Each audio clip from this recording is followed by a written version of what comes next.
Voice acting is a profession that requires versatility, talent, and perseverance.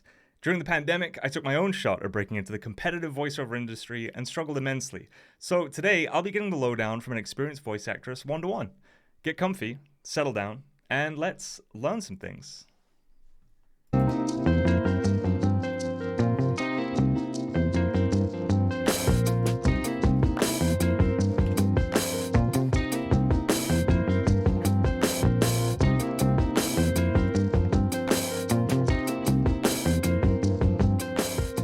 Hello. Hello. Hello. Okay, beautiful. I realized that while I was getting stuff figured out, Logitech decided to completely blow out my camera in Discord, but it's cool. I fixed it up. Welcome. How's it going, Dallas? Good. How are you doing? I'm doing all right. I'm boiling hot. I just closed the window to make sure everything is as crisp as can be, and so I am dying. I'm dying a death, but we'll get through it. Oh no. Yeah, I So believe in you. yeah, Lots welcome of to the water. show, everybody, and of course, welcome to Dallis MacKenzie, voice actress and Canadian. I hope I got that right. Yeah, there you go. So I just mentioned in the intro, but once upon a time, I did try and shoot my shot in voice acting, and it didn't go great. So pretty much since then, and I think I've kind of been in touch with you on and off since then, even when I was trying to get through, like kind of asking you questions here or there. But I've wanted to talk to you about it because you sort of, I guess, persevered a little more strongly than I ever did, and have managed to kind of break through in some way, land some gigs, and sort of keep it going and have a good time with it. So yeah, I love to just sort of have you on and sit down, and here we are. So yeah, how are you doing today? Good. It's been a busy day. My dog's been a little bit sick, but he's been feeling better this morning, so things are good. Yeah. Yeah. Okay. Yeah. Nice. He's sleeping Well, beside me right now, so what we'll kind of see if he dog? makes any noise. And he's like this big German Shepherd mix. He's a rescue, so we don't really know, but As he's a good guy. little fun fact, just to start stuff off, there was a period where in the UK we called German Shepherds Alsatians to get away from the Oh. association with Germany because of the war. So there's a little fun Oh. fun fact for you. But yeah, so I guess to start things off, I don't know if you want to introduce yourself, anything you want to talk about in particular, just so we get to know you a little bit. Oh, sure. Yeah. My name's Dallas. I'm a voice actress, a D&D enthusiast, general nerd. I've been voice acting 4-ish years now. It is a side hustle of mine. I do work a full-time job outside of voice acting, but it's a thing that I would love to transition into doing full-time. And I've done some cool stuff, and I continue to get cool work and get to talk to cool people. So I'm really excited, to talk to you about this. Yeah. Yeah, I'm excited as well. I know, like, definitely voice acting is the primary focus of this, to whatever degree that I can, keep coming up with questions. But you never know. Like the last guest I had on, we were kind of supposed to be talking about escape rooms because he's a friend of mine. He works in an escape room, but Cool. also at this escape room they do whiskey tastings and things like that. And we basically derailed the whole thing. And we're talking about whiskey for like 90% of the show. So you never know where this could end up because I Oh. also have like kind of a weird interest in Canada. There was a point in my life that I was genuinely trying to move there for probably it was a long process, and I got right up to the point that I needed like biometric information and stuff, and I had no idea how to get a hold of it. And I spent money on the process of moving over there and ended up not. So I figured it would be easier to move there because of the whole like Queen thing. Like you guys still kind of Right.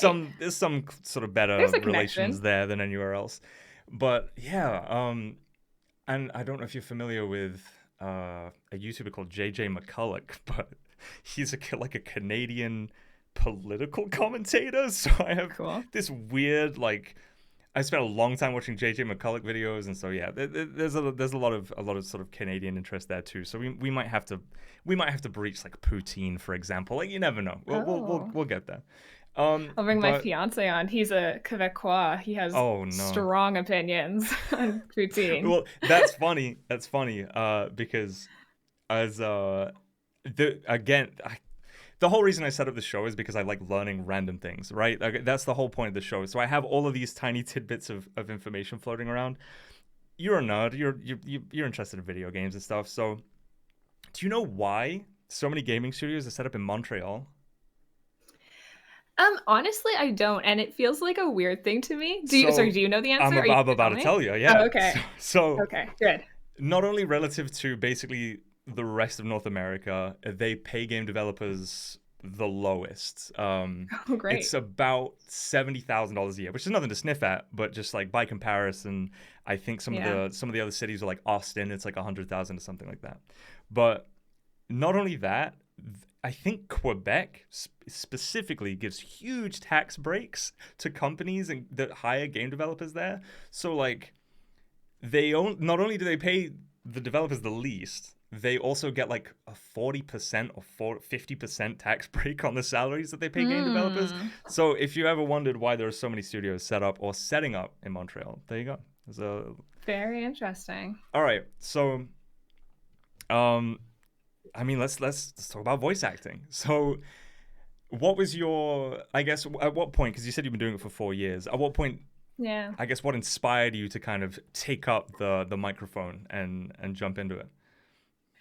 Yeah, I was always into performance. I went to a performing arts high school. I was very into like theater and acting and stuff growing up. Um, and yeah, just like when I went to university, I kind of strayed away from it a little bit. I went into computational arts in university, which is fully not a job, first of all. What Um, is computational arts? What does that even mean? it means you program, but instead of programming useful stuff, you make art. So, like our final project, I know exactly the most, literally no one will pay you to do this.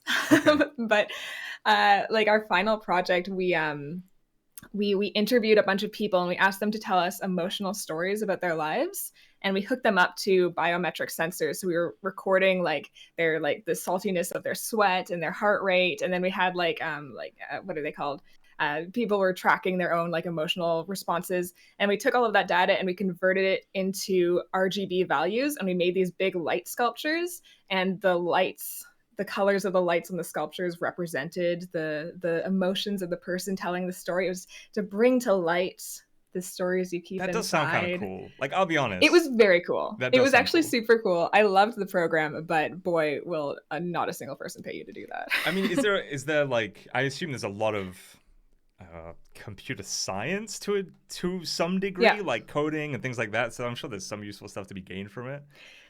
Yeah. And I mean, I do still program a little bit in my like 9 to 5. But computational arts is not the future of contemporary arts as we know it.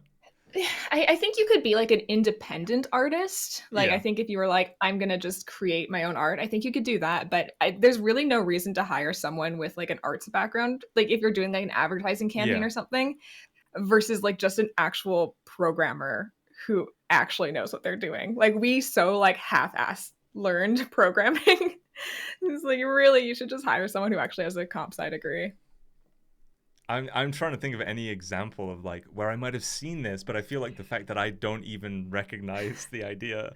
The Yeah. closest I can imagine is someone, and this is pretty far removed, but the closest thing that I can imagine, and the first thing that came to mind, was someone who had a Christmas tree and programmed the lights on the Christmas tree, the LEDs, to essentially act as pixels from a monitor so Yeah. that videos would play on it in some way.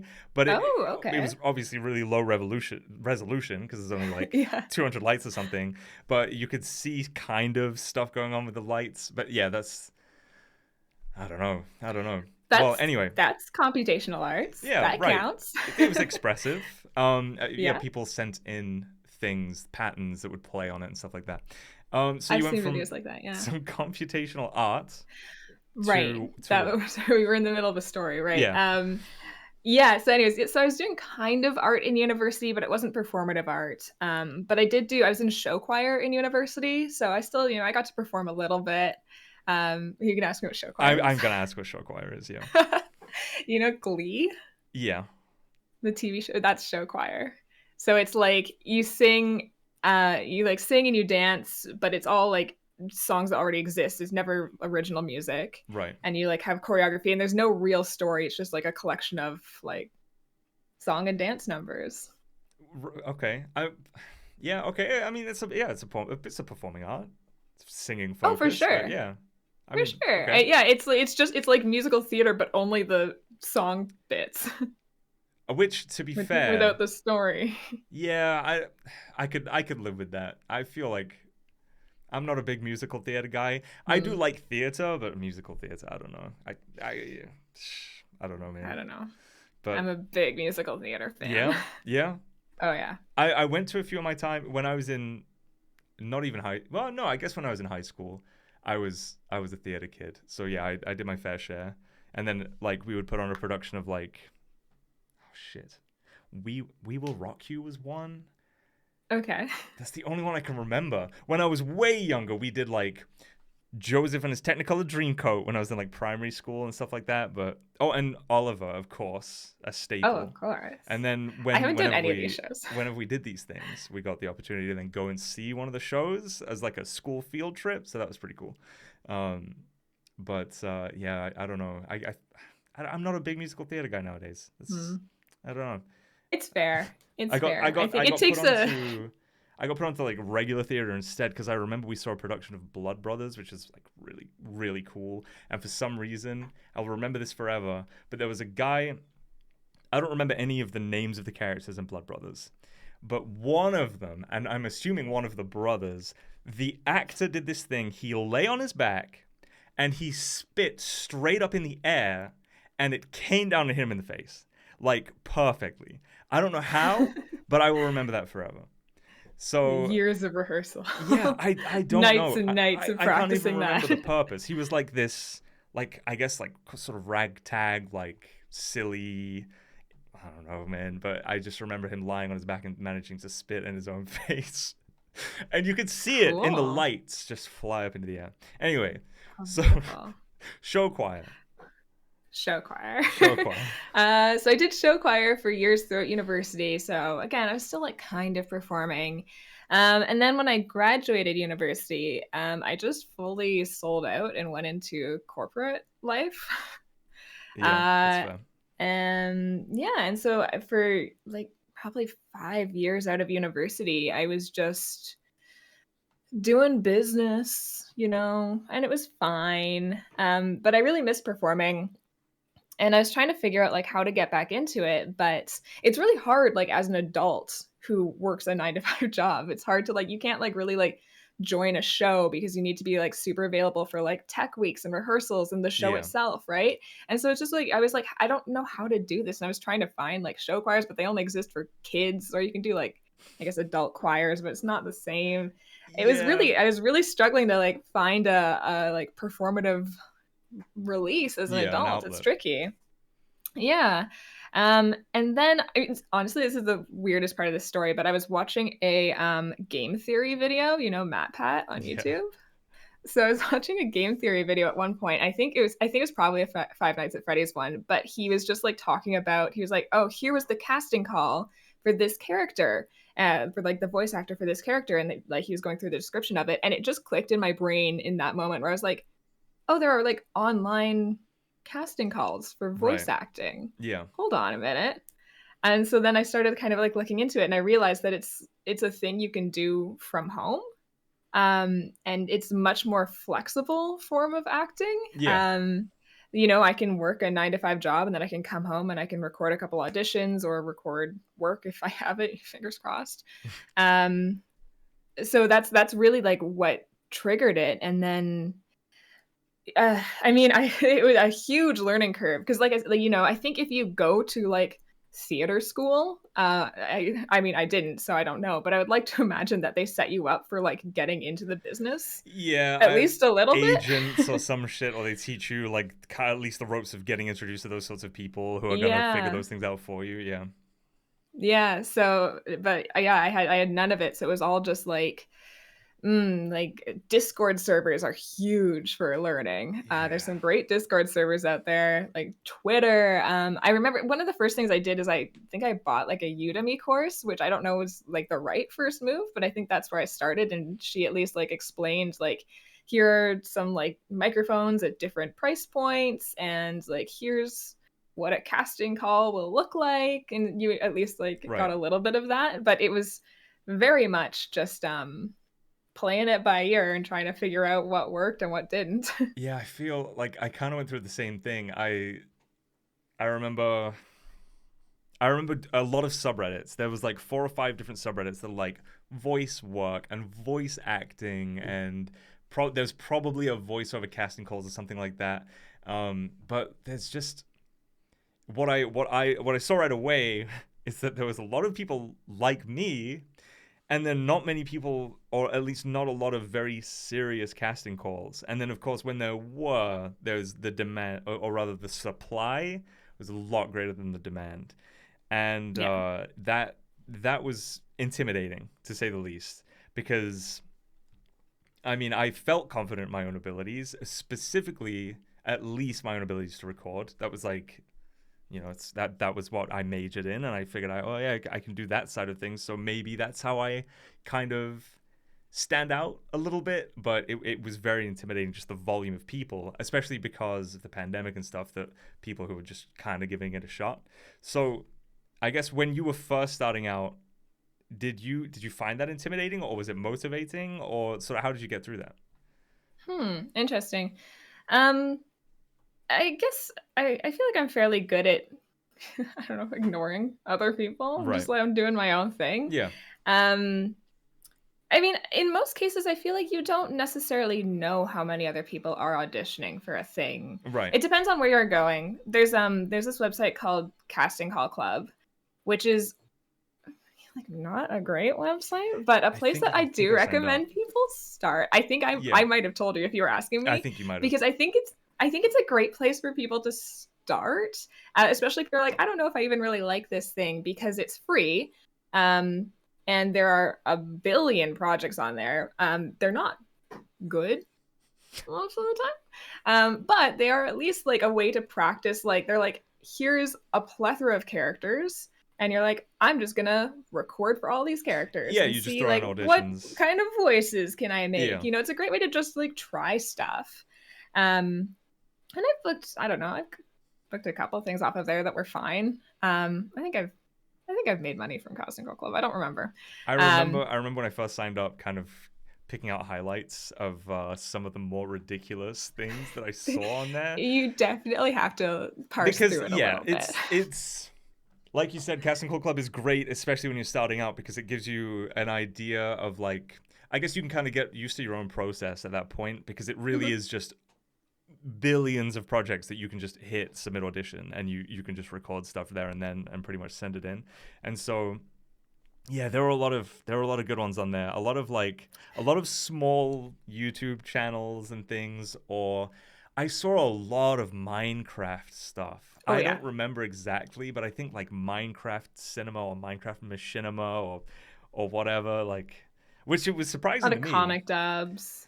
I didn't. Yeah. I don't think I saw. Or maybe I did. Or like manga dubs or translations and stuff like that. Um, yeah, boy, a lot of Minecraft stuff, possibly even Roblox stuff. But It's that huge. it's a no man's land of just like every Yeah. project you could possibly think of with. And of course, you can look for paid projects, and again, like the people who are sort of serving for sincere auditions and stuff are going to be those paid projects are going to be in high demand. And I think you can see in some cases other people's auditions and listen to them, That's which what I was going to say, is the unique yeah, thing about Casting Call Club. Yeah. yeah, which in some cases kind of gave me hope because I was like, hey, I sound pretty good compared to some of these. Mm-hmm. Not to talk shit on anyone. They're all, you got to respect the hustle. But I felt pretty good about that. But yeah, there was a lot of people going for the, like anything. It was $5, dude. You believe there'll be people fighting for the last cent on that thing. Yes. So do you Yeah. have any really memorable projects for any reason from like very early on? Um, I mean, honestly, I've never been in like a terrible project, if that's what Okay, you're trying yeah. to ask me. I don't think Well, I've no, ever been in one where any I've been reason at like, all oh, that this it would be is memorable. I don't really want to say horrible. you want to, shit on some project that was like really terrible. I would be open to that, if we don't name any names. But okay. but no, I just want to know, like, did any stand out to you? I guess when early on. Yeah, like a lot of them. I remember like the first thing I ever booked. I'm not sure I would ever want to go back and listen to this now, but at the time it was very exciting. It was this guy who was um he just wrote like short stories, and he would like hire the actors to, I don't think we were paid. I'm pretty sure it was an unpaid project, but we would like read the dialogue for his short stories and he put them up on YouTube. But I believe he was a blind person, so he liked to write and like have like these like auditory Right. Okay. like versions of his stories, and I thought that was very fun. I remember having a really good time reading those at the beginning. I think that was the very first thing I ever did. Yeah, and I imagine that was exciting as heck, right? I mean, getting into it because it's the first thing you ever did, right? Yeah, and you're like, oh, look, you can go on YouTube and you can find my voice. Right. Wild. When did you guys start up play Dicely? Like, when did that all sort of come together? That was about a year ago that we started Dicely. That it first came out. Yeah. When did we start planning? That was like 2 years ago. Okay. Right. We started playing about a year ago. And I mean, as I guess, like you mentioned earlier, you were kind of looking for some kind of creative outlet in that way. That's kind of what my D&D campaign became for me, because it is kind of an acting experience, and like Oh, for sure. Yeah, I loved acting through high school and everything, so it was kind of an outlet to get an opportunity to do that, and it's good practice, right? I imagine. I mean, you play a character. And I do. Yeah, right. I mean, that's how D&D works, right? But yeah, it's I guess good acting experience to some degree. So, I mean, I guess, did you guys know each other outside? I don't know if this has anything to do with the voice acting experience or anything like that. I guess that's what I'm asking. Sure, absolutely. I mean, Dicely is one of like my. I don't tell the others. Dicely is one of my favorite things I work on. I know Michael, creator of Storm Chasers, is in the chat as well. So I can't play favorites here, but Dicely is one of the greatest things I've ever done with my life. Yeah, no, we all knew each other. Mostly Denny knew all of us. Yeah. Pulled the strings. And then kind of brought us all together. Yeah, a couple of them. Oh no, they're fighting in chat. I love you both. No, they're all really great people. No, so sorry, with Dicely, and I think I do think of it as a voiceover thing. I very specifically, it's one of the only times I've ever picked a D&D character based on the voice that I thought I could do for them. Most of the time, when I'm playing D&D, some of my characters I do like proper voices for, but with Dicely, because I knew we were streaming it and it was going to be, and streaming, you must know this as well, streaming D&D is way different than just like playing in a home game. I have never had the opportunity to play in person. I've only ever played D&D online. Yeah. What? I know. Serious? Yeah, because I only started playing D&D, like, there was this sort of a campaign that we had before Dungeon Select that was the first time I ever played. Yeah. And that was when I was in uni, and it was with Dutch and like a few of our mutual friends, and Dutch was the DM. So the only times I've ever played D&D has been online. That's how I learned D&D and everything. That's wild. It's brutal. It's brutal. Yeah. That's insane. It's very different in my experience playing a home game versus I can streaming imagine. it. I mean, I've watched like Critical Role, for example, and I know it's in a studio, but of course it's all in person, and they have their massive table, and they get to interact with each other in character in person and everything. And I think everyone who is in the cast of Dungeon Select is like praying that one day we can at least get a session in the same room, because that would be amazing. That'd be so nice. Yeah, I know. But I know the Dicely crew's never played. The whole crew isn't played in person together before. I'd love to. When did you stop playing D&D? I started playing. I played for the first time in my first year of university, so 10 years ago. Right. And was it still 5th edition 10 years ago? I actually have no idea. No, we started with 4. I started playing 4. We played like, I don't know, not very many sessions in 4, and then we switched over to 5e. What class did you play? First character? A rogue. Really? I don't know if that's actually what the class was in 4, but I remember a rogue-esque type character, and I remember that she had the ability to tumble. 4 was slightly different. He was like, I can't remember, but I had the tumbling feet, I think, in 4, and I just rolled around the whole time. I just remember tumbling around the battlefield. I played the most cookie cutter half orc fighter in my first campaign, Yeah. but I still love that character so much to this day. And like, there was this strange thing when we started out Dungeon Select where we had this other campaign at the same time that was not streamed, but it was in the same universe. And so there were points where like somehow they kind of crisscrossed. And so now I know, even into campaign 2, because again, it's the same world, that Dulgrim, my first ever D&D character, is somewhere in that world. And that makes me very happy knowing he's out there. Yeah. I love that. It's D&D's so good. I don't know. I think I messed around. Well, it sort of campaign 1, I played a bard, full spellcaster, very like eccentric, and 4 different personas because he was a changeling, and it was a whole undertaking. But I think, especially now I play a ranger, I'm like, I think I prefer the simplicity of like the martial classes to some degree. But Dulgrim will live on in my heart forever. So alongside Dicely, you've been sort of working, like you said, sort of side hustle, sort of, working on voice acting stuff. And I guess hustle is the word, because you've got to record a lot of auditions, right? I mean, pretty much. I mean, how many on average do you record in a week? Because it's constant, I guess. Like, not constant, but... Yeah, it very much varies depending on the week. It's tricky, I do a lot of things in my life. Right. I don't know if I can get like 30 auditions done in a week. That's pretty good. I'm happy with that. Jesus. But that's not really a very good number. I think you should really be doing more like 30. You think that's too low? Oh yeah. Oh my God. I mean, yeah, it's like it's such a numbers game because there's 1.5 billion reasons why they wouldn't hire you, right? Yeah. And so you just have to like grind it out as much as you can.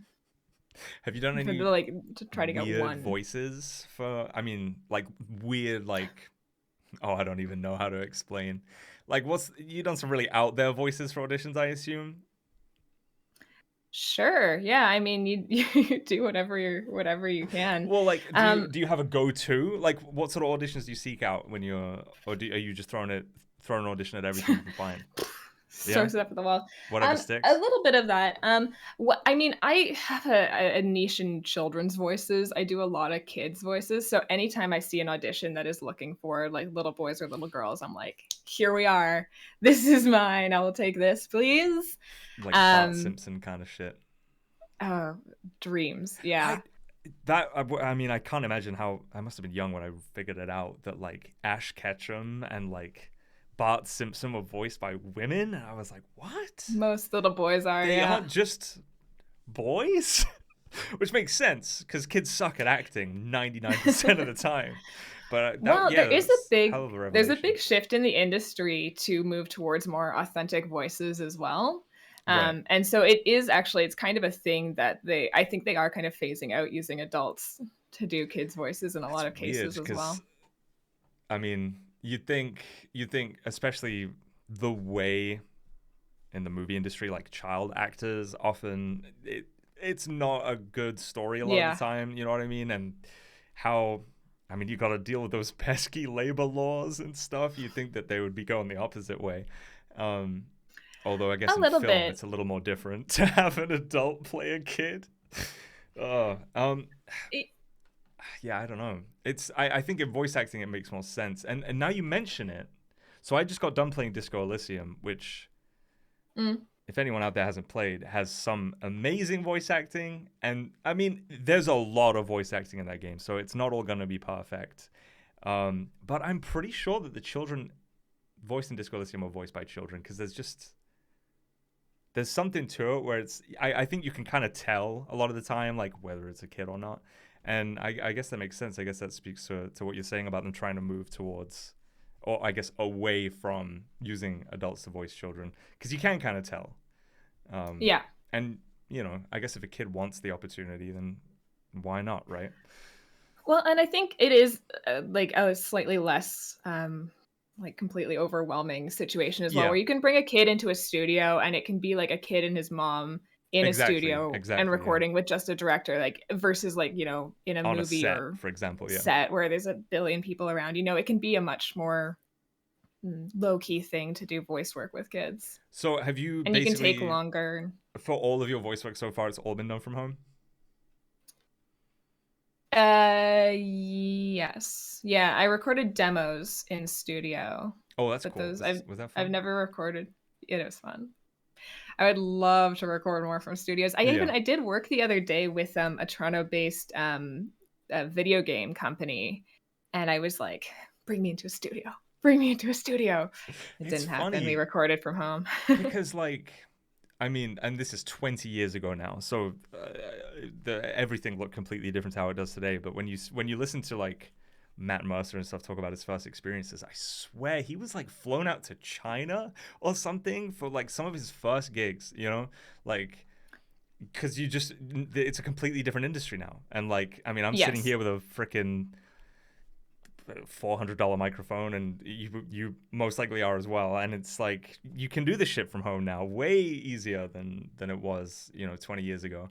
But Well, yeah, just the connectivity of it. There's so right, many systems now that let you digitally like call into yeah, something like this. I've done a yeah, right. million like live directed sessions exactly like this. A million.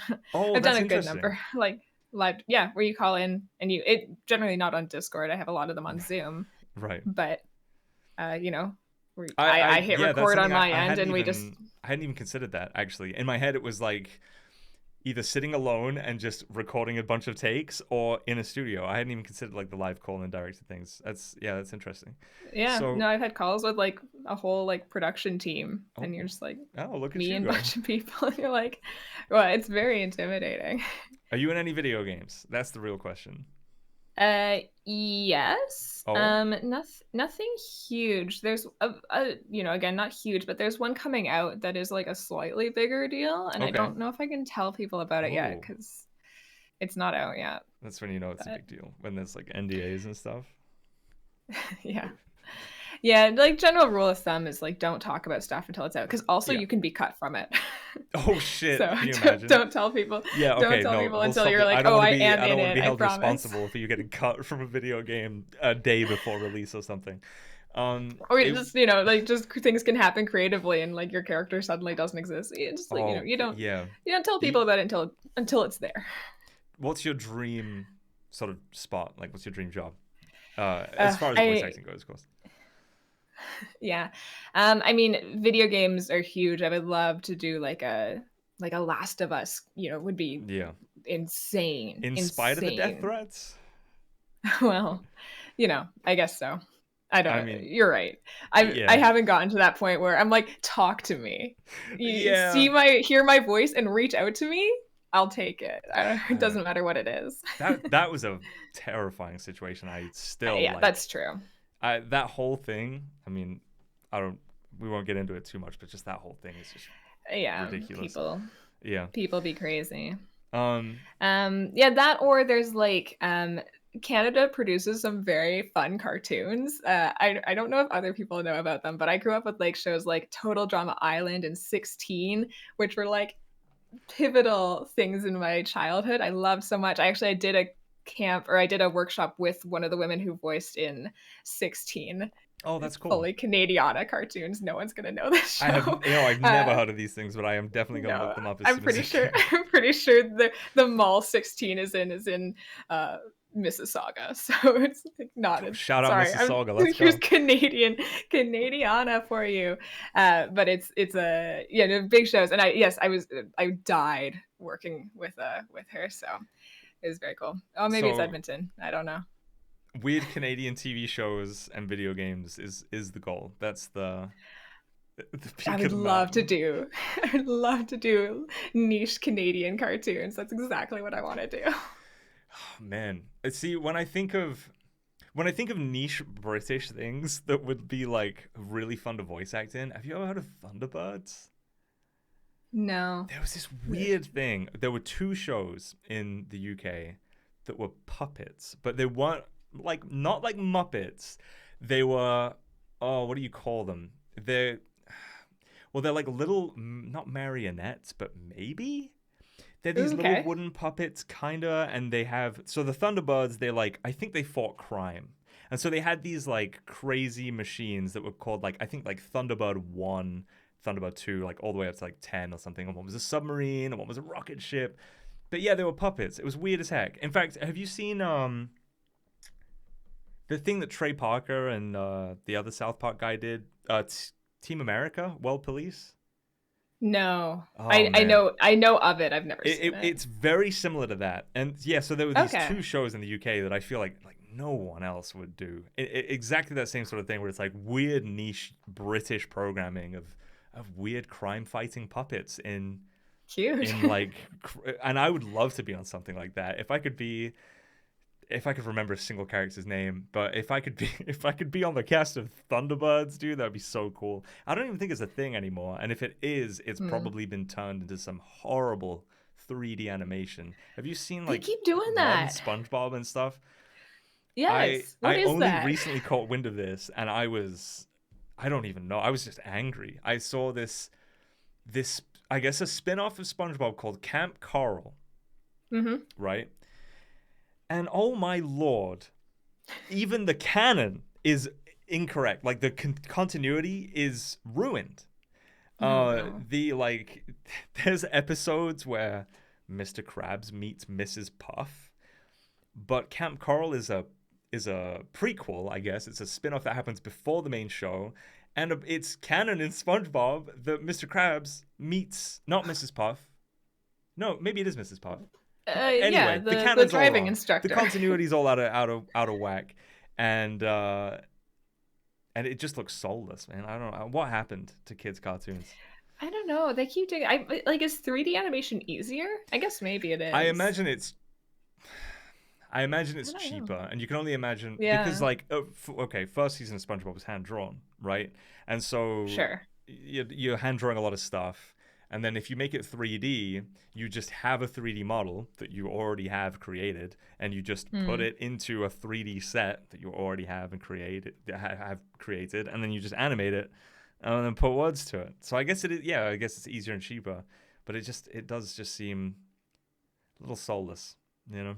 I feel bad for all the kids out there. Adventure Time is holding it down, I think, to this day. Is that show still going on? I don't know. All I know is that Adventure Time was after my era of watching kids' cartoons, but carried the baton well for like good, entertaining kids programming because it's something that even as an adult I could enjoy, and I think that SpongeBob, I would say the same. I don't really know.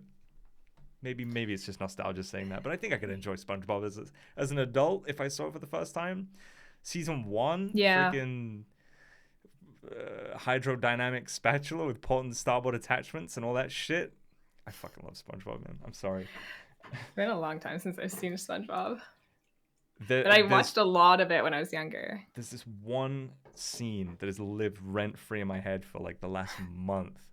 And it is just Patrick looking livid.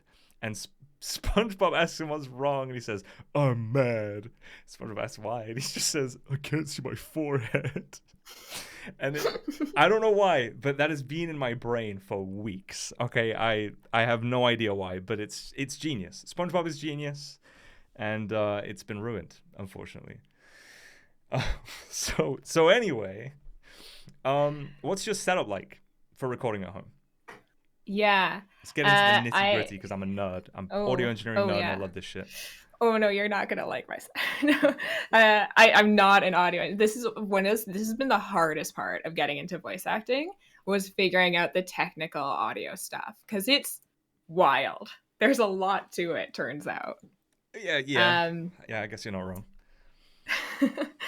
I think I had a very naive thought like going into it where I was like, well, I know like video editing. I'm a technical person. I can do this. It's nothing like anything I'd ever done before.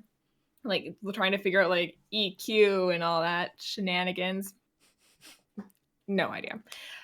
Anyways, my setup. I have like an unfinished basement downstairs.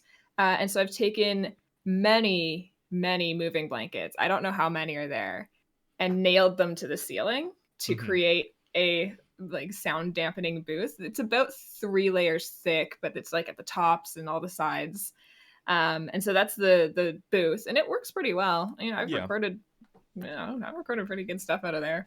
It's not soundproof though, which is the problem, but works well enough as long as my upstairs neighbors aren't doing laundry. Yeah, see, I think a lot of people run into that issue. Like, these things are not soundproofing in the slightest. No. They don't stop sound going through walls. They mostly are supposed to stop it reflecting off them, right? So yeah, in fact, in some cases, I think they can make it worse because they absorb the sound essentially into your wall rather than bouncing it back. But yeah, I mean, it's the quality of the voice is more important than anything else, right? Who cares about the neighbors?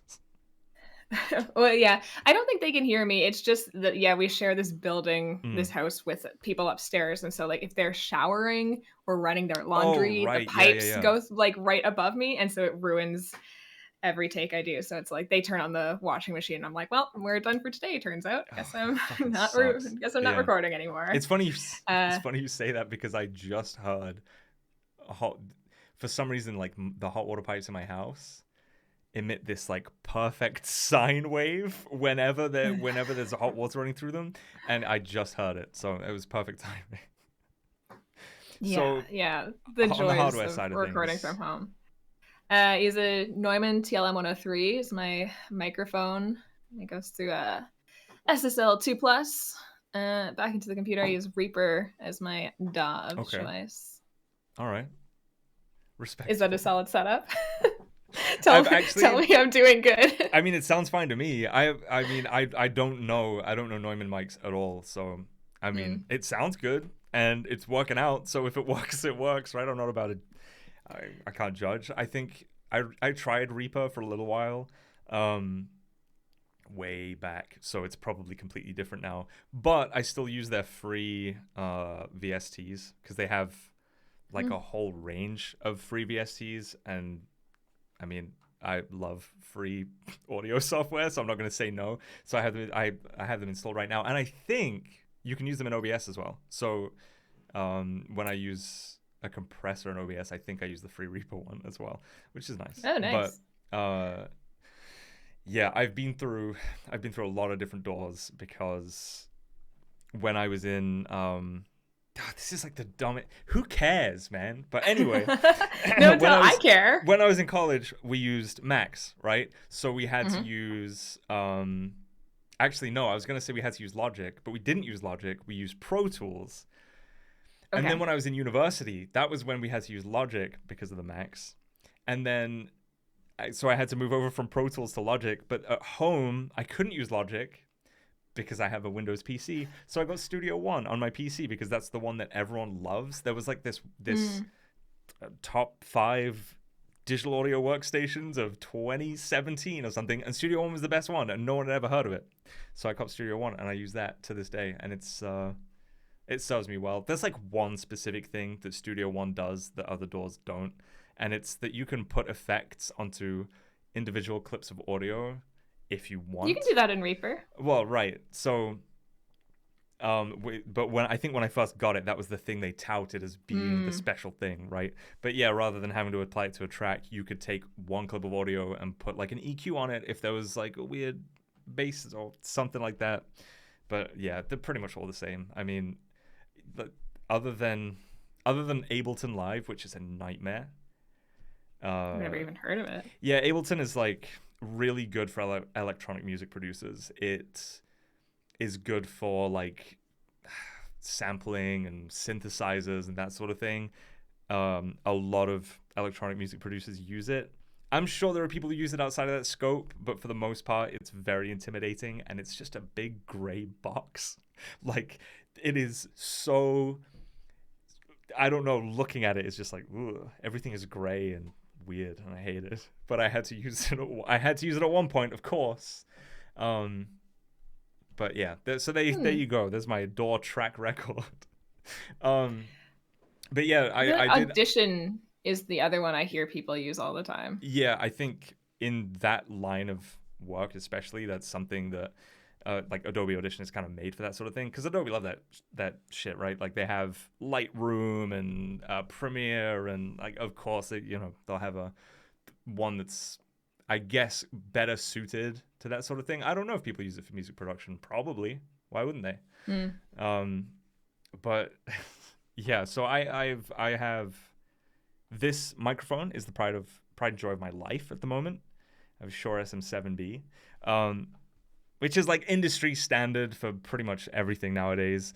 I used to like aim for this microphone because I knew how good it was. But then every streamer got one. Like every big streamer now has an SM7B, and I'm like, I mean, I'm not gonna say no, but now I just look like I have it because I'm a streamer, when that's not the case, right? I promise.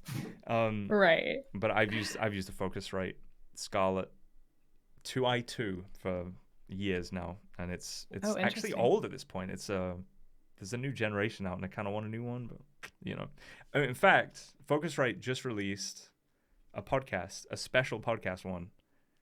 Can't remember what it's called. Oh. But I entered a sweepstakes for it because why not? Yeah, anyway, of course. So what you mentioned, EQ and stuff was already intimidating.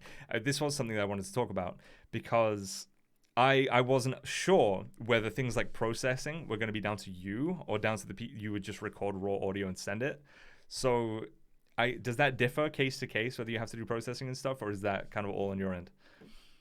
Yeah. I especially like when I was first starting out, like a lot of like the smaller projects, the people don't know how to treat your audio very nicely.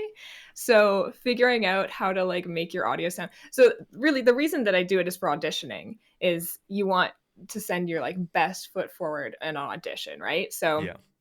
I do have like an FX chain that I apply to my auditions that I put out. But then generally for like final projects, I send them raw audio. Okay.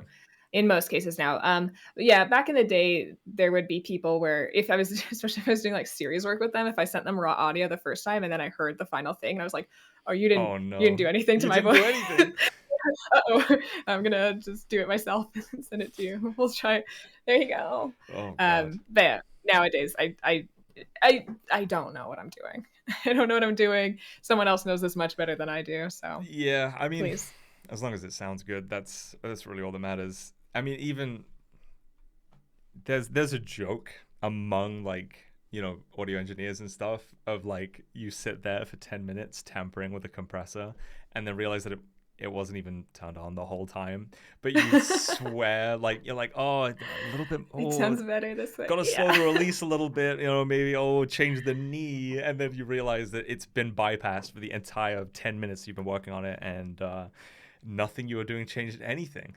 So yeah, there's a lot of like, I don't know, there's a lot of subtlety in production, but like if it sounds good, it sounds good. And especially like you said, you've got an effects chain that you just kind of throw on because you like how it sounds, right? So yeah, it's very straightforward. But it was the kind of thing where I have friends who know what they're doing, right? And it was a lot of like sending clips to them and being like, what would you do to this?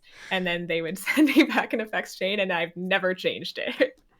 If it works, it works, right? I mean, if there's one thing that I know works better than anything else, it's just get someone else who knows better than you to do it for you. That's why make good friends. Yeah, exactly. All the art for my channel and stuff, I was like, people just give a shot at drawing their own emotes and stuff, and I was like, hell, nope. I know a lot of great artists, and I'll just pay them to do it for me and move on, because I'm not even remotely capable of drawing, for example. So yeah, it's just easier that way. So okay, how did you come across Storm Chasers? Because I guess that's kind of the main thing going on right now in terms of voice work, and I've been listening to it. It's a big thing, yeah. Chat, you should listen to it. It's great. Storm Chasers podcast, I think, is what it's called. Yeah. Yeah, because I remember searching Storm Chasers and not finding it. Yeah, it turns out that's a common phrase, Storm Chasers. Yeah, that's just a thing people do. I'm sure there's a lot of people who actually chase storms. Yeah. Just making podcasts out there. But yeah, Storm Chasers podcast. It's Yeah, how did you get started in that? How did you come across it? I think that was a Reddit one. I'm gonna be honest. Okay. It comes from you source auditions from anywhere you can. Michael's like, our SEO is screwed because of it. Michael in chat is the writer director of Storm Chasers, hanging out here today. Oh, I mean, real quick, if he ever wants to come on, that would be great. I'm just putting it out there. There you go. That's some good marketing. Yeah. No, Michael's done really, I bet he would be really interesting to talk to, because I think he worked in film. I'm going to just talk for him. Oh, I yeah, think he okay. worked in film before this, but this is the first time I believe that he's ever done like audio, Right. like a fully audio show. So I bet he's got some very interesting like learnings and tips and tricks of, Yeah, that'd be great. Of gathering a cast and putting a thing together. Yeah. Yeah, so I believe it was Reddit that I found Storm Chasers, and yeah, Michael just had a post. It sold me, immediately. This was meant to be, because it was, I think, in the like description of the show, it was like, oh, this is a show that was based off of a D&D campaign. It's about pirates, and I really, I think right at the time was just wrapping up a pirate themed D&D campaign, and I was like, this is my world. If I don't book this, I'll never book anything. Yeah. This is everything I know. And so I think that helped me get the role as well, because I for sure mentioned it in the email when I sent it over. It was like, oh, I just also got done playing a pirate for a little while, so yeah. I just was a pirate captain. I know what I'm doing. Yeah. And it's funny, the character I play in Storm Chasers was based off of a swashbuckler rogue, which was what I was playing at the time, and I was like, oh, even better. Fully know you already know the moveset, like exactly. So, sneak attack. So yeah, there is I guess, well, Michael in chat is the writer, the director. So do you get any sort of say in, like, do you get any, like, what's the word, like editorial sort of say in this show, or no? You just kind of get the lines and. Poor Michael. So here's the thing: is he put together this cast and he made us all friends. This is like, I've never worked on a show like Storm Chasers. Most of the time, like we do a thing, I get hired into a thing, and I may never talk to the other actors. Like sometimes we'll record scenes together, like rarely, honestly, but most of the time they're like, here's the script, just read your parts, give them back to me. Or maybe I'll do a live directed session with the director, and they'll read the other lines, or they'll just be like, oh, like this is the vibe we want for this line, or but Michael like really brought the whole cast together. Every single episode we recorded as a group, all together, straight through. Like a live reading type thing. You're all in the same. Yeah. Okay. Yeah. It was like every other Sunday for months. We would just get together for like 6 hours to just like get through an episode a week, or every other week, I think is what we were doing. It's kind of in that way, kind of like a scripted D&D campaign, I guess. Yeah. But I think, we got very comfortable with each other. I think like the first couple episodes we stuck to the script, and then things really started to go through. It was really, Magnus ruined it for everyone. He really started fully rewriting things, and then we're like, we can do that. And so then I think everyone started just like, I mean, I guess like that's probably one of the better ways to do it anyway, because as you fill those roles, especially considering you get to do it in that same space, and you can take on those characters, and I guess like an actor can contribute as much to the character as vice versa, right? So, I guess when you're playing the role of a character, to some degree, your own personality is going to feed into it a little bit, right? And so you kind of become somewhat of a merger, I guess, of the two. And so you might, you read the script, or as the script is written, what might sound good. By the time you've done one session, the character's already undertaken a little bit of a different sort of color to what the original script was, right? So it makes sense that you're kind of writing by committee, I guess, for want of a better word. Like, you can contribute that much and be like, oh, actually, maybe this character wouldn't say this in this situation, or something along those lines. Hopefully in a polite and not at all overcritical Michael, your script way. Sucks. No. It was generally quite small. What the fuck is this shit? Yeah.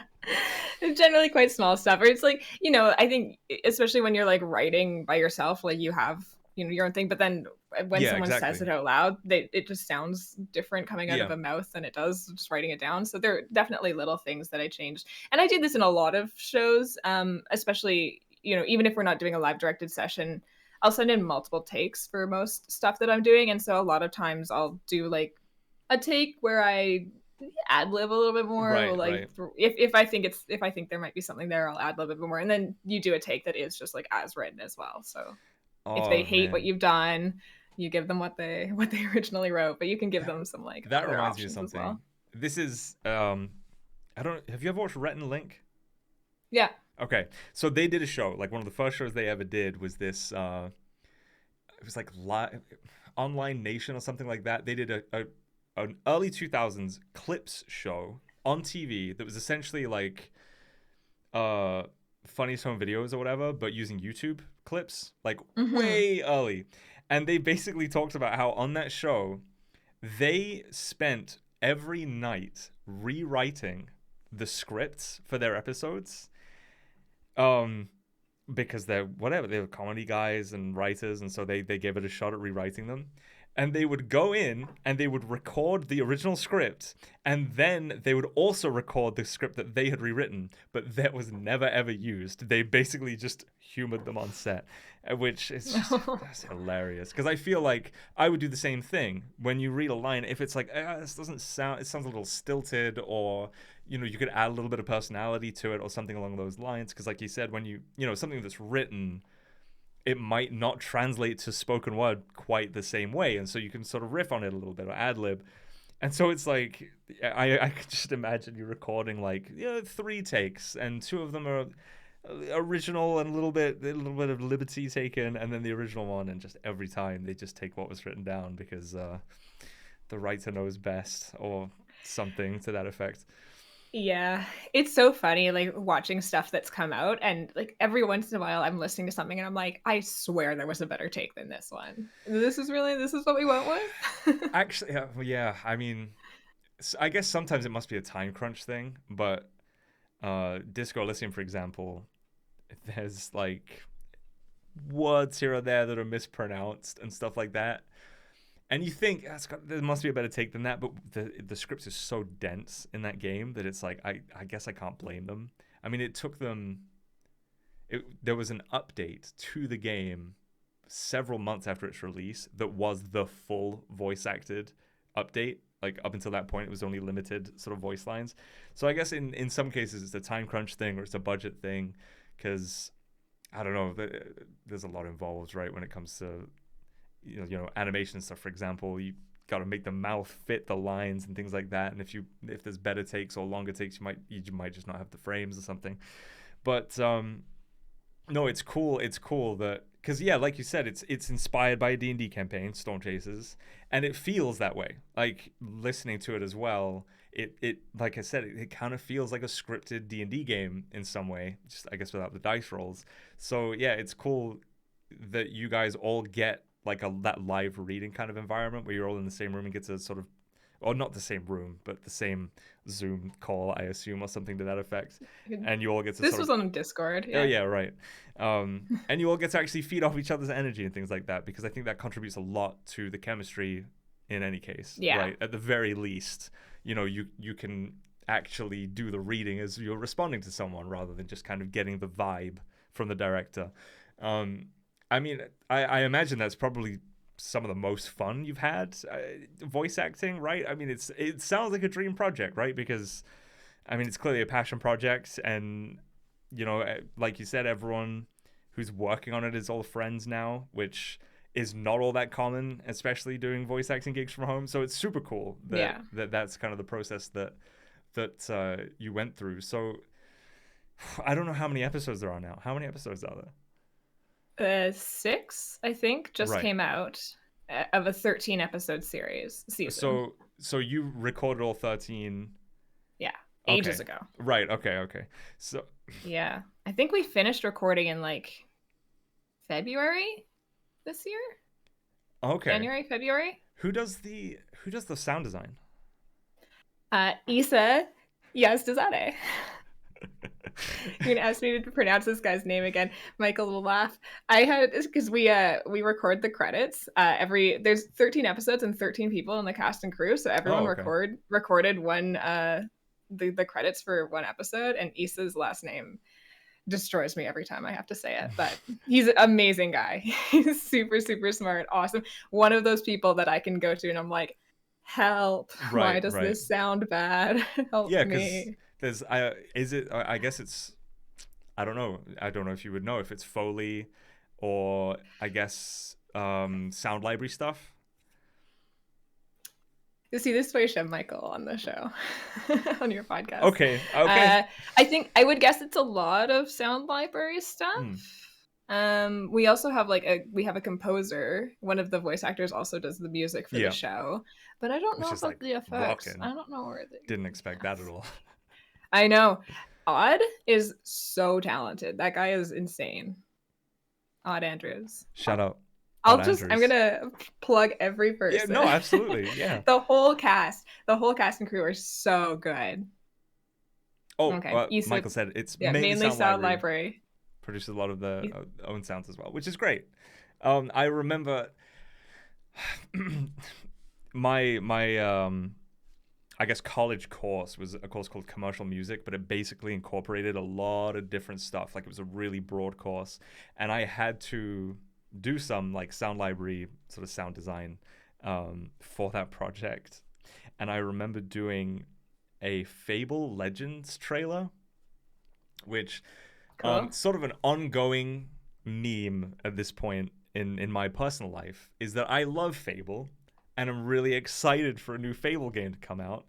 And I remember working on that project and learning at the time or shortly after that Fable Legends got cancelled, and I was heartbroken. It wasn't serious or anything. It was basically just our tutors gave us like here's a few different videos, go make sound design to it. But yeah, like that whole process is actually a lot of fun. Managing to, I guess,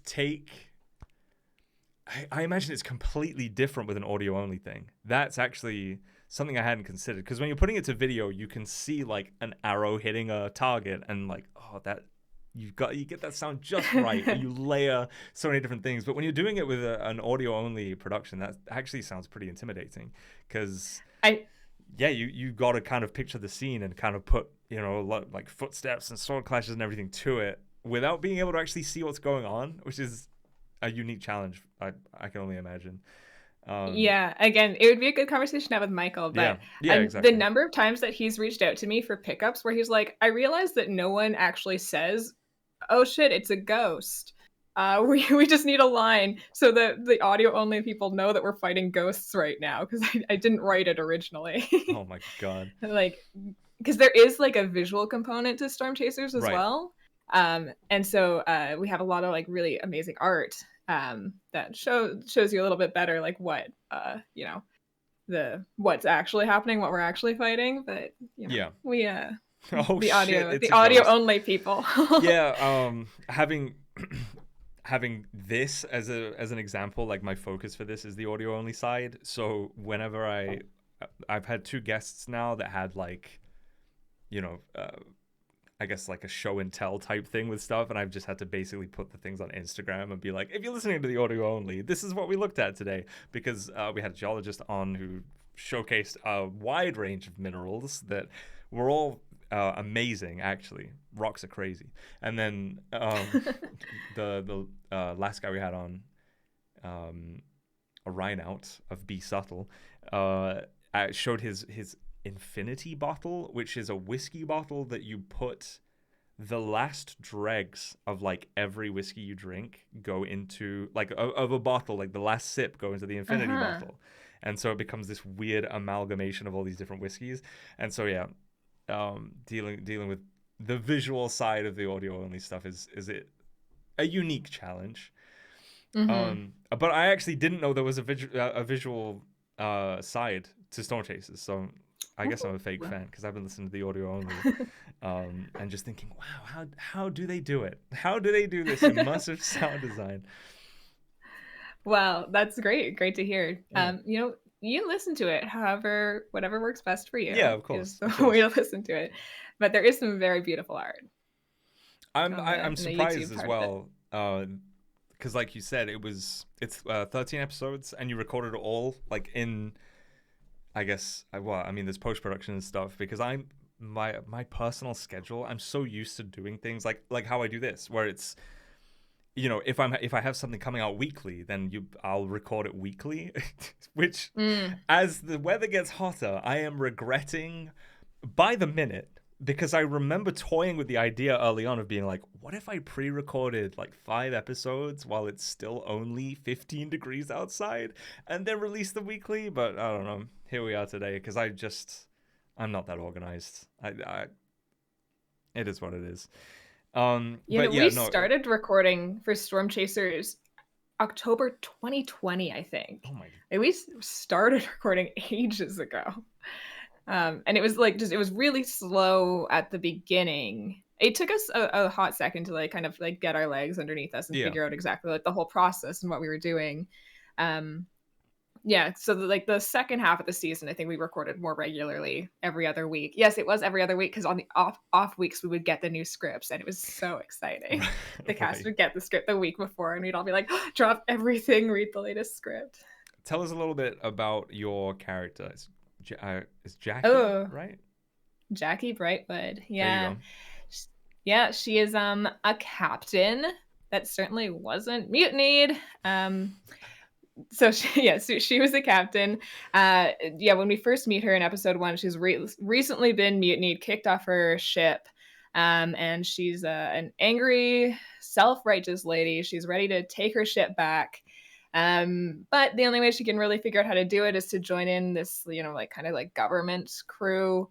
And she's got to get out. She's got to make some money so she can work back to taking over that ship from the faithless dogs who screwed her over and took her ship from her.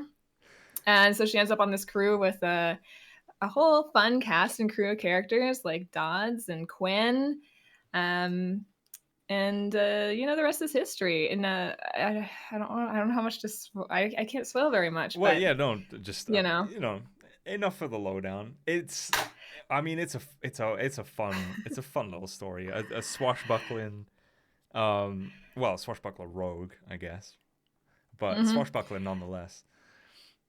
Yeah, she uses like 2 like rapier type swords, and she's a tough lady. She's maybe a little bit hard-headed and rude, and but she comes around a Makes you little wonder. bit. Well, I wonder why she got mutinied. Probably because she was just a really good captain. They were really jealous. She was too good. Too good, and they had to kick her out. They were all green with envy, I'm sure. So, I mean, is there going to be a season 2? I mean, are we? I can ask Michael. Look, we're here.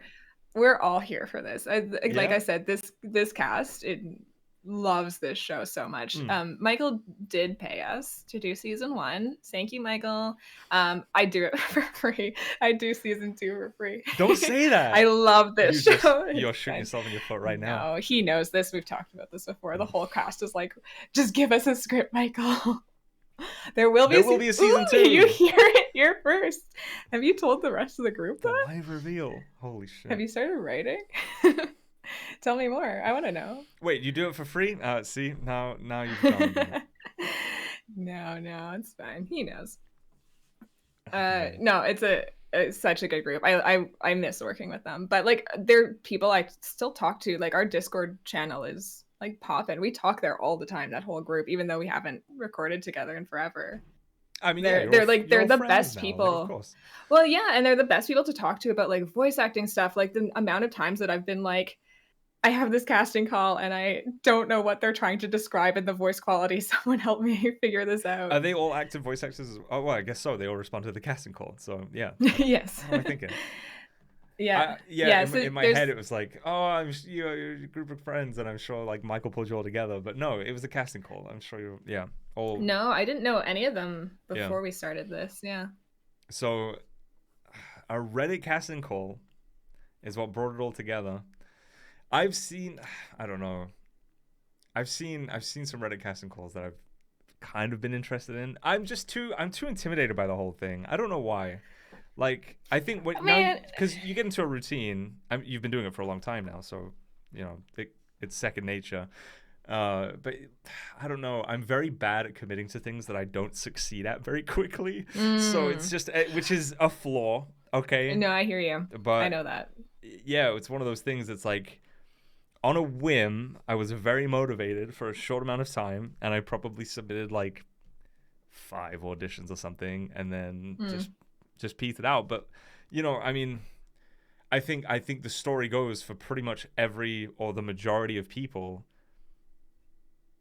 I mean, how many auditions did you even submit before you got a call back, right? Like, that's Tons. exactly. And well, and that's like a big part of it is like you can be the best voice actor in the world. Like even like a good like audition to booking rate is like 5%. Like Yeah, that's great. You will not book most of them. because like you said, And for there could any be a number of billion reasons. Yeah, that they don't take it. You might have submitted it. Yeah. You know, you might have been the 112th person to submit an audition, and they never even got to listening to it. So you don't even know if it's a critique of your performance or not. Like, there's just no way of knowing. And I think, as someone who's quite self-critical, five auditions submitted, didn't hear anything. Wow, I must Oh my suck at God. this. No, that's what it is. Because I remember seeing like there was a sci-fi horror podcast type thing as well, and that was something that really interested me. And I submitted an audition for that and was really hopeful. For whatever reason, I was hopeful. That's the biggest enemy, is hope. No, yeah. So there's this common phrase called "send and forget," Yeah. and that's what it is. You put your heart into it, you love it, you send it, and then you forget that you ever did it. Have you And ever then got a call if they back reach, and been like, wait, what was this project again? oh yeah, oh yeah. Well, sometimes they take forever to get back to you as well. It's like sometimes like 3 months later, and they're like, "Oh, we really liked your audition," and you're like, "Who? What? Who? Who are you? What are we Yeah. talking about?" And you're like scrolling back through your emails, and you're like, "When did we ever talk before?" Well, and it's so funny, like like I said, I have been doing this a while, and I've done a lot of coaching, a lot of training and stuff, and you think you get to know like decently well, like what you're doing, good and what isn't good and stuff. But even just the other day, like I auditioned for a pilot for an animated show, and I auditioned for like the main character, and they reached back out to me and they were like, "Oh, we want you to do a callback for that main character. Also, could you maybe try doing like these 2 other characters as well?" And I said yes without ever reading the scripts, because a desperate actor. I'm like, Right. yes, of course, I'll do whatever you want. Yeah. But then I read the script for one of them, and it was like a young British boy. And I don't think I could do British, I can do boy, trying to combine them. It might have been the first time I've ever tried to do it. It was just like my mouth wasn't doing the thing. I was struggling so much to like do British and boy at the same time. And I was on vacation when this came in, so I had like an hour in my hotel room by myself to do this. And I was just like, I did something, and I was like, this is so bad. I can't even submit this. It's so bad. But I was just like, no, you told them you would do it. So I submitted the thing, and I was like, don't ever talk to me again. This is the last time I'll ever speak to these people. But then a couple weeks later, they reached out to me again, and they were like, we really liked your audition for that little British boy. Will you do this other audition that is also a little British boy? And I was like, so you never know. Who knows? I don't know. So who knows what will resonate with people. As a British person, don't ever listen to it. Please don't ever listen to it. Well, what's funny is that I so often get mistaken for not being British, which I find bizarre, right? How? What? I don't know. I have asked every person who has ever wondered. I've been like, how do you not? I don't know. But it happens to me a lot. And I love doing accents. When I was in high school, when I actually did drama, my like final performance piece, just so that I could squeeze out as many marks as possible because my written work was trash, I did like 4 different accents just to hope that gave me extra credit. Because I feel like I'm kind of blessed with a very neutral accent, and I feel like I can just kind of do all sorts with it. But the number of times that you hear American people try to do British accents, or Canadian people, we'll say, Sure. North American Put people. us in there. Yeah. Yeah. Mm-hmm. It's pretty painful. I feel like I I'm need sure. to hear it. No, you don't. Especially not now. No, I don't do accents normally, really at Yeah. all. It's one of those things where I'm like, I think if you were like going to do an accent, you really should like actually know what you're doing and have studied it, and I haven't done that. So I just don't do accents. But again, in this case, they specifically asked me to do it, and I had already agreed before I read the Yeah. casting call document. And they loved it. So and they liked it. Wild. I'm sure It's so silly. Well, did you go back and audition for the other part as well? Yes. Now I don't remember what it was. What the next audition I did for them was. But I've talked to them so much in the last month that I'm like, you gotta give me something here. I've done like 6 auditions for them in the last month. Like, come on. I haven't heard back from them yet. Well, fingers crossed, I guess. Because I don't know. I feel like, yeah, like I said, I don't know if it's just tough. I don't know if it's a hard thing for an American to do a British accent, but I feel like even in like the acting world, I feel like there's a lot more British people playing American roles than vice versa. And I don't know, again, that could just be a demand thing because Hollywood is Hollywood, and so you find a lot more British people in Hollywood, but you'd think, I don't know. You think just be British because American people love British accents for whatever reason. Well, British is weird because it's like there's like 12,000 British accents as well, yeah. right? And 90% so of them I think that's part of the problem. Like, I don't think a lot of North Americans realize that. So they're like generic British, but there's like a lot of like nuance and influence to the different ones. What does a generic British accent sound like? Because I feel like to 90% of people, it's like, pip pip cheerio. Right. That sort of thing. I even playing Davian, my D&D character, do some. I do an accent that sounds more British than my regular accent. Davian talks a bit like this. He sounds like he's sort of from London a little bit because he's kind of this. He's sort of a city boy, so it makes sense. And he's a little rough around the edges. But like, I feel like that is what every American person thinks British people sound like across the board a lot of the time. Right. And then you like show them someone from Liverpool and they don't even know what's being said. Right. Scouse is nuts. If oh man, I would pay to hear you attempt a Scouse accent. That would be magical. What a Scouse accent is how people from Liverpool talk. Okay. They are Scousers. Right, so like in London, it's Cockney. In Newcastle, it's Geordie. In Manchester, it's Mancunian, and in Liverpool, it's Scouse. So, I guess Mancunian and Scouse aren't really good comparisons because Liverpudlian is the word for someone from Liverpool. Sorry, but the accent is Scouse. I don't know. Okay, it's a horrible accent. Rest assured, it's a horrible accent. I'll go look it up later. Yeah, no, you absolutely should. Just it'll at least be entertaining. But no, I actually really dislike a lot of British accents. Some bad ones. It might be I might be crucifying myself live right now, but there are a lot, and a lot of them are awful. Yeah. One good one actually that recently got some exposure is the Welsh accent because of Elden Ring. Like, there are so many Welsh characters in Elden Ring for whatever reason. Oh, interesting. Good accent.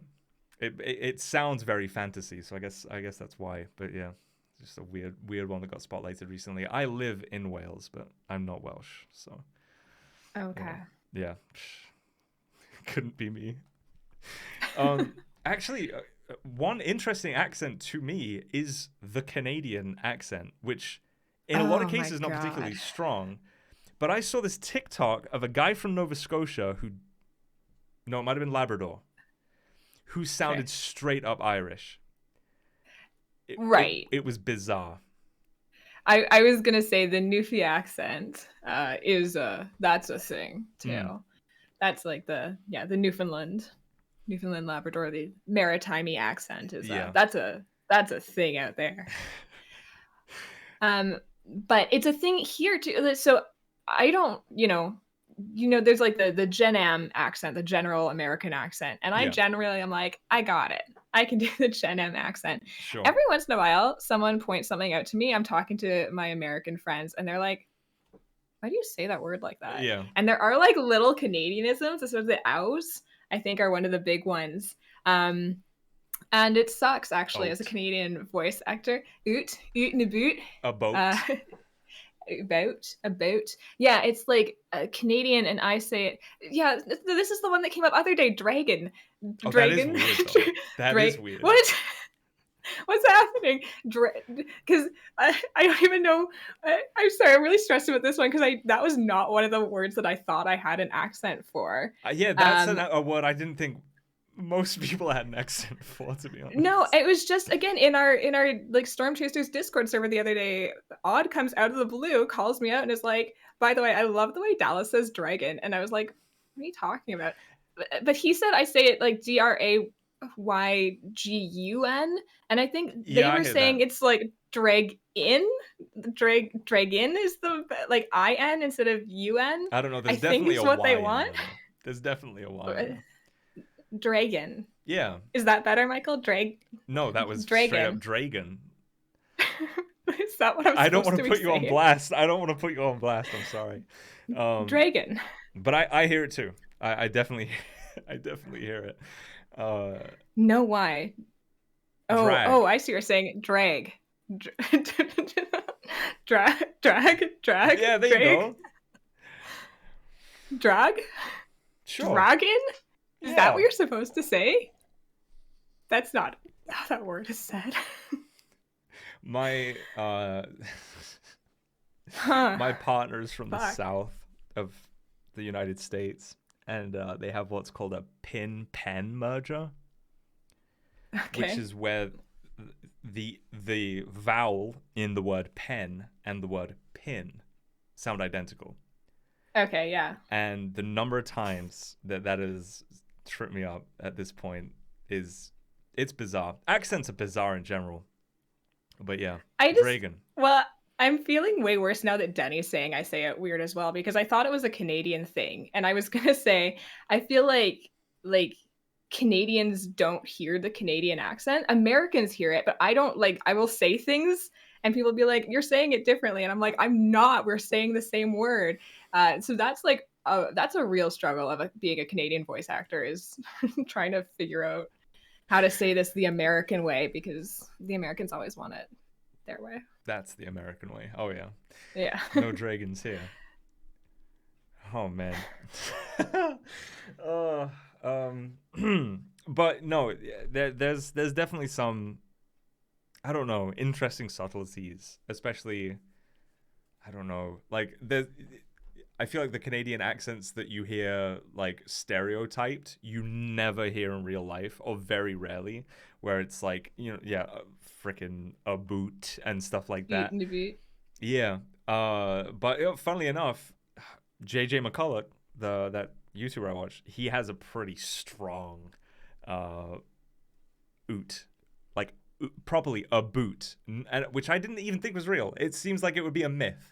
Because I've known Canadians that sort of said a boat or coach, sitting on the coach, but I never knew people really went as far to hit that a boot that hard. Or the dragon, actually. That's an interesting one. Maybe that's just me though. That might not be a Canadian thing. Yeah, I think that's kind of more like East Coasty, Newfie people that have that like more Canadian accent is more of a Newfie. And it just gets like blasted out of proportion because it's much more entertaining than like a little subtly different to the, like you said, the general American accent. That's less entertaining than someone who oh shit, what's that song? Just Out for a Rip. I can't remember who it's by. You don't know the song? Oh my god. It's like, I'm going to have to riff off some lyrics now just to really send home how Canadian it is. It's like, I'm from the Great White North, like up above the States, the big white landmass that the rest of the world hates or some shit. And it's like, oh, if the Leafs don't make the playoffs, I'll jump in the lake and all this shit. Anyway, it's super like stereotypical. Sounds Canadian through the whole thing. It's great. Yeah. Are you an ice hockey fan by any chance? Not particularly. Like my family, my fiance is. People around me very much are. I got dragged into watching the Colorado Avalanche play the frickin' Tampa Bay Lightning, or whatever the fuck, in the Stanley Cup. I don't know. I have no interest in ice hockey, but no, there you go. That's about as close as I've ever come. That was good information, good knowledge. Well, yeah. I mean, I watched the final. Like, great. But I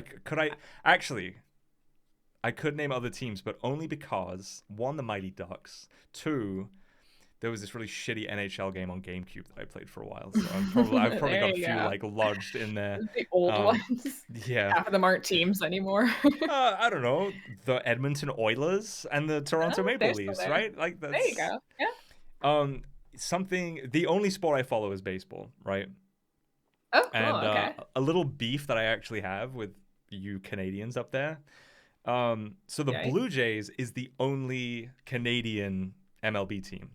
And so that means when it comes to this time of year, when it comes to the All-Star voting, all Canadians vote for the Blue Jays, whereas Americans are all divided, which means that there are 2 Blue Jays on the All-Star team this year. I'm just saying it's a little unfair. We need to bring back. We only have like a tenth of the population of America as well. So there's a lot all of the Canadian votes are still not across that the states, many. you know? There's a lot of teams spread out across the states. So to have the whole country rooting for one team, kind of messed up. Not to say they don't deserve some all-star spots, but come on, guys. I mean, be fair. It's the same thing with us in basketball. There's one Canadian basketball team. Who's the Canadian basketball team? The Raptors, the Toronto Raptors. Oh, right. Oh, okay. Yeah, we won, I don't know, a couple of years ago. We won the prize. Uh-oh. Yeah, we got to stop talking about basketball. Let's just move away from sports. Yeah, we roll dice. We don't fucking. Yeah, that's my biggest sport. That's a sport I know. Oh man, I mean, Jesus Christ. Yo, yeah, the Raptors. You know, they won the thing that one time. Couple, yeah. So okay, it's a cup. Keeping it. What is it called? What is the basketball thing called? I'm gonna lose my mind. The World Series is the baseball, and then the Stanley Cup, and then the Super Bowl. Oh, whatever. And then there's the other one. The golden basketball. That's what it's called. The golden hoop. Oh. That's Grey Cup? Grey Cup. No, I think that's Canadian football's Grey Cup. I think that's CFL. I'll look it up. Okay, thank God. Someone's on the case. Thanks, Jesus Daddy. Christ. Before we really embarrass ourselves. Yeah. It's okay. The chat doesn't know either, though. Yeah, so right. I mean, us.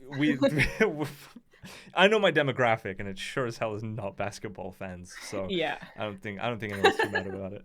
All right, big question. Okay. Yeah. What is the deal with poutine? Okay, how could you not be into poutine? You take fries, you put the best, most squeaky cheese on top of it, and then you cover it in gravy. But it's not the best squeaky cheese, right? It's cheese curds. The best squeaky cheese. Which doesn't sound good. That doesn't sound good to me. Cheese curds? Well, then don't call them cheese curds. But that's what they are. They are, but I mean, it's just cheese. It's so good, and they melt, and then you bite into them, and they go. That's how you know it's good poutine. If your cheese makes little noises when you bite it, that's good poutine. Shit, there is a cheese. There is a squeaky cheese that you can grill. And I don't remember what it's called. Grill most cheeses. Oh, yeah, but no, it's like really squeaky and rubbery, and you like put it on kebab skewers, and it doesn't melt because it's so rubbery. But I Like don't remember what it's halloumi? called, man. My brain is oh, yes, halloumi. Yes, Halloumi? right. Is it like halloumi? Uh, no. No, Actually, I don't know. Is it mozzarella? I actually don't know no, what it is halloumi. cheese. Definitely halloumi. Sorry, I meant Oh, you mean that on? goes on poutine. I All I actually know don't is that know. it's all I've heard is cheese curds every single time. Yeah. What type of cheese is it though?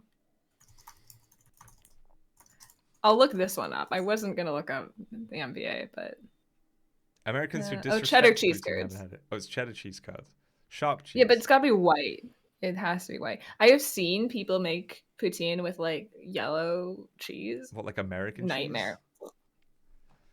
I've been to Um, America recently, and my God, those people have no idea what cheese is. So oh, or melted mozzarella cheese. Actually, boy, I don't know. There's a lot of the funny answers thing here. I is don't know what they are.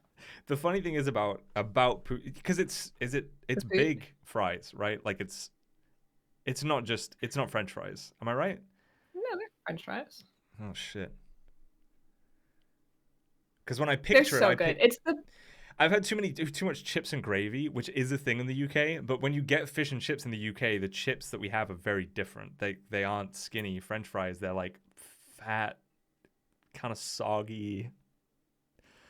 I don't even know how to explain British chips, but they are not what you would know as French fries. They are usually the furthest thing from crispy that you could possibly imagine. oh, okay. Yeah, I don't know how to explain it. So they're like steak fries, I think. Steak cut fries, Okay. is that a thing? I don't. They're just like thicker Yeah, fries. right. They're thick. They're Okay. fat and they're thick, but they're like floppy and kind of soggy. But then you cover them in gravy and it's a blast. That's Um, not like like wedges because they're not wedges? skin on or No. anything. They're just soggy wedges. Ugh. British cuisine You're is not not selling me on it's this. not renowned for its finesse or anything like that, but it's good soul food, okay? Some nice soggy chips covered in gravy, Like, or salt you could and get like vinegar nice and like ew. You can get like nice crispy fries. Throw some cheese curds on there and some gravy. And then you're talking. what are some, I don't know, lesser known Canadian cuisine I specialties? I don't think there are really that many. There is one I can think of though. We used to do this when I was in like elementary school. And I don't know if the food itself is called cabane sucre, but or if that's the place you go because it means sugar cabin in French. But Right, it's a French Canadian thing. And what you do is you get uh, snow because we're in Canada, right. and you pack the snow down into like a brick, and then you take maple syrup and you pour maple syrup into strips on the snow, and then you stick a popsicle stick in it, and the maple syrup will. So you have to like boil the maple syrup, and you put it on here, and the maple syrup will like cool down, and then you can roll it around your popsicle sticks, and you make like your little homemade like little maple syrup With popsicles. just like snow from You have to use snow. You have to take the snow and pack it down and put the maple syrup on it. snow and maple syrup. That's Yeah. pretty iconic.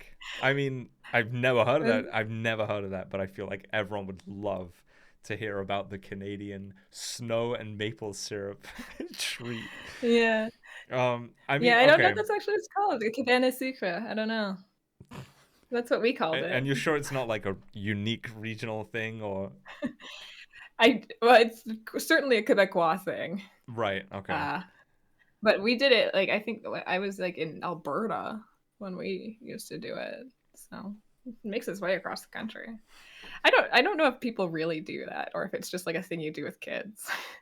Well, I mean, they still do it, right? I mean, like just it might not be you're not going to go to a freaking street food vendor and be like, "Oh, you can you roll up some snow and like pour maple syrup on me Maybe, on though. it?" But like you might.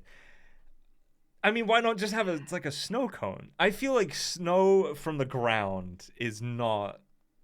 Yeah, that is Doesn't certainly sound questionable. hygienic. How does that- Yeah, you gotta find the fresh. Well, but here's the thing: is in Canada, it snows every day for quite a while, so you've Yeah, got nice yeah, fresh snow to work with. right. But I You just mean, got to get out there early.